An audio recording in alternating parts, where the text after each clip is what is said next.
Guys, welcome back to the channel. Hope all are doing good. So ಇವತ್ತಿನ video ಬಂದ್ಬಿಟ್ಟು ಒಂದು aquarium bowl setup ಮಾಡೋದು ಹೇಗೆ ಅಂತ ಡೀಟೇಲಾಗಿ ನೋಡೋಣ. ಸೊ ವಿಡಿಯೋ ಶುರು ಮಾಡೋಕ್ಕಿಂತ ಮುಂಚೆ ಈ ಚಾನಲ್ ಬಗ್ಗೆ ಎಕ್ಸ್ಪ್ಲೇನ್ ಮಾಡಿಬಿಡ್ತೀನಿ. ಸೊ ಈ ಚಾನಲ್ ಬೇಸಿಕಲಿ ಒಂದು ಹಾಬೀಸ್ ಬಗ್ಗೆ ಆಗಿರುತ್ತೆ. So PK adventure hobby channel ಬಂದ್ಬಿಟ್ಟು ಚಾನಲ್ನ ಮೇನ್ ನೀಚ್ ಬಂದ್ಬಿಟ್ಟು ಪೆಟ್ಸ್ ಬಗ್ಗೆ ಆಗಿರುತ್ತೆ. ಮುಂದಿನ ವಿಡಿಯೋಗಳಲ್ಲಿ ನೆಕ್ಸ್ಟ್ ಹಾಬೀಸ್ನ ಇಂಟ್ರೊಡ್ಯೂಸ್ ಮಾಡ್ತಾ ಹೋಗ್ತೀನಿ.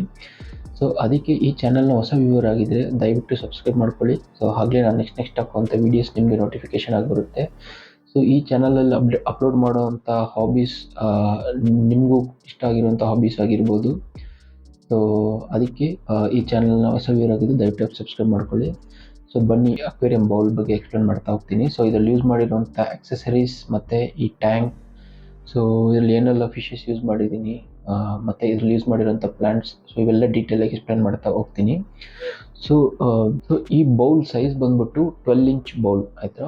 ಸೊ ಮತ್ತು ಇದರಲ್ಲಿ ಯೂಸ್ ಮಾಡಿರೋಂಥ ಸ್ಕೇಪಿಂಗ್ ಮೆಟೀರಿಯಲ್ಸ್ ಬಂದ್ಬಿಟ್ಟು ಒಂದು ಕೇವ್ ರಾಕ್ ಸೆಟಪ್ ಯೂಸ್ ಮಾಡಿದ್ದೀನಿ. ಸೊ ಇದರ ಕೇವ್ ರಾಕ್ ಪ್ರೈಸ್ ಬಂದ್ಬಿಟ್ಟು ಅರೌಂಡ್ 200 rupees ಆಗುತ್ತೆ. ಸೊ ನಿಮಗೆ ಎಲ್ಲ ಅಕ್ವೇರಿಯಂ ಶಾಪ್ಸಲ್ಲೂ ಸಿಗುತ್ತೆ.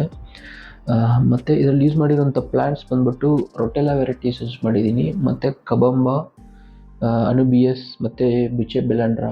ಸೊ ಇವಿಷ್ಟು ಪ್ಲಾಂಟ್ಸ್ ವೆರೈಟೀಸ್ ಯೂಸ್ ಮಾಡಿದ್ದೀನಿ, ಮತ್ತು ಫ್ಲೋಟಿಂಗ್ ಪ್ಲಾಂಟ್ಸ್ ಯೂಸ್ ಮಾಡಿದ್ದೀನಿ. So that excess light transfer ಆಗೋಲ್ಲ. ಸೊ ಆಲ್ಗೆ ಇಶ್ಯೂಸ್ ಕಂಟ್ರೋಲ್ ಆಗುತ್ತೆ ಫ್ಲೋಟಿಂಗ್ ಪ್ಲಾಂಟ್ ಯೂಸ್ ಮಾಡಿದ್ರೆ, ಆ್ಯಂಡ್ ನೋಡೋದಕ್ಕೂ ತುಂಬ ಚೆನ್ನಾಗಿರುತ್ತೆ. ಸೊ ನೀವು ಆದಷ್ಟು ನೀವು ಅಕ್ವೇರಿಯಂ ಯೂಸ್ ಮಾಡ್ತಾ ಇದ್ದೀರಿ ಅಂದರೆ ಒಂದು ಫ್ಲೋಟಿಂಗ್ ಪ್ಲಾಂಟ್ ಯೂಸ್ ಮಾಡಿ. ಸೊ ದಟ್ ನೋಡೋಕ್ಕೂ ಚೆನ್ನಾಗಿರುತ್ತೆ, ಒಂದು ಒಳ್ಳೆ ಎಕೋಸಿಸ್ಟಮ್ ಕ್ರಿಯೇಟ್ ಆಗುತ್ತೆ. ಮತ್ತು ಸೊ ಇದರಲ್ಲಿ ಯೂಸ್ ಮಾಡಿರೋಂಥ ಫಿಶಸ್ ಬಂದ್ಬಿಟ್ಟು ರೈನ್ಬೋ ಕ್ರಿಪ್ಸ್ ಯೂಸ್ ಮಾಡಿದ್ದೀನಿ. ಸೊ ನೋಡೋದಕ್ಕೆ ಚೆನ್ನಾಗಿರುತ್ತೆ. ಸೊ ದಟ್ ಇವು ಒಂಥರ ಹೈಡಿಂಗ್ ಫಿಶಸ್ ಆಯ್ತಲ್ಲ. ಸೊ ಅದಕ್ಕೆ ಈ ಕೇವ್ ಸೆಟಪ್ ಯೂಸ್ ಮಾಡಿದ್ದೀನಿ. So and neon tetras use ಮಾಡಿದ್ದೀನಿ, ಮತ್ತು ಪೀ ಪಫರ್ ಫಿಶ್ ಯೂಸ್ ಮಾಡಿದ್ದೀನಿ ಈ ಟ್ಯಾಂಕಲ್ಲಿ. ಸೊ ಬೇಸಿಕಲಿ ಯಾಕೆ ನಾನು ಪೀ ಪಫರ್ ಫಿಶ್ ಯೂಸ್ ಮಾಡ್ತೀನಿ ಅಂದರೆ ಇದರಲ್ಲಿ ಸ್ನೇಲ್ಸ್ ಇಂಟ್ರೊಡ್ಯೂಸ್ ಮಾಡಿದ್ದೀನಿ. ಸೊ ದಟ್ ಆಲ್ಮೋಸ್ಟ್ ಎಲ್ಲ ಟ್ಯಾಂಕಲ್ಲೂ ಸ್ನೇಲ್ಸ್ ಇರುತ್ತೆ. ಸೊ ಆಲ್ಗೆ ಇಶ್ಯೂಸ್ ಕಂಟ್ರೋಲ್ ಮಾಡೋದಕ್ಕೆ. ಸೊ ಅದೇನಾಗುತ್ತೆ, ಓವರ್ ಪಾಪ್ಯುಲೇಟ್ ಆಗಿಬಿಡುತ್ತೆ ಸ್ನೇಲ್ಸು. ಸೊ ಅದನ್ನು ಕಂಟ್ರೋಲ್ ಮಾಡೋದಕ್ಕೆ ಆಲ್ಮೋಸ್ಟ್ ನನ್ನ ಹತ್ರ ಇರುವಂಥ ಎಲ್ಲ ಟ್ಯಾಂಕಲ್ಲೂ ಪೀ ಪಫರ್ ಫಿಶ್ ಯೂಸ್ ಮಾಡ್ತೀನಿ. ಸೊ ಆ್ಯಂಡ್ ಸೊ ಈ ಲೈಟ್ ಸ್ಟ್ಯಾಂಡ್ ಬಗ್ಗೆ ಹೇಳೋದಾದರೆ, ಈ ಲೈಟ್ ಸ್ಟ್ಯಾಂಡ್ ಬಂದ್ಬಿಟ್ಟು ಅರೌಂಡ್ 1000 rupees ಆಯಿತು. ಸೊ ಬಾಟಮ್ ಬಂದ್ಬಿಟ್ಟು ವುಡನ್ ಬರುತ್ತೆ, ಮತ್ತು ಅದರ ಅಟ್ಯಾಚ್ಡ್ ಆಗಿ ಲೈಟ್ ಬರುತ್ತೆ. ಸೊ ದಟ್ ಯೂಶ್ವಲಿ ಈ ಥರ ಬೌಲ್ ಸೆಟಪ್ಗೆ ತುಂಬ ಚೆನ್ನಾಗಿರುತ್ತೆ ನೋಡೋದಕ್ಕೆ. ಸೊ ಇದಿಷ್ಟು ಈ ಟ್ಯಾಂಕ್ ಬಗ್ಗೆ. ಸೊ ಇನ್ನು ಡೀಟೇಲಾಗಿ ಈ ವಿಡಿಯೋದಲ್ಲಿ ಎಕ್ಸ್ಪ್ಲೇನ್ ಮಾಡ್ತಾ ಹೋಗ್ತೀನಿ. Just sit back, relax and enjoy the video. ಬನ್ನಿ ವಿಡಿಯೋ ಶುರು ಮಾಡೋಣ.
ಸೊ ಈ ವಿಡಿಯೋ ಎಲ್ಲರಿಗೂ ಇಷ್ಟ ಆಗಿದೆ ಅನ್ಕೊತೀನಿ. ಸೊ ಮುಂದಿನ ಇನ್ನೊಂದು ಇಂಟ್ರೆಸ್ಟಿಂಗ್ ಆಗಿರುವಂಥ ವಿಡಿಯೋದಲ್ಲಿ ಸಿಗೋಣ. ಬಾಯ್ ಬಾಯ್.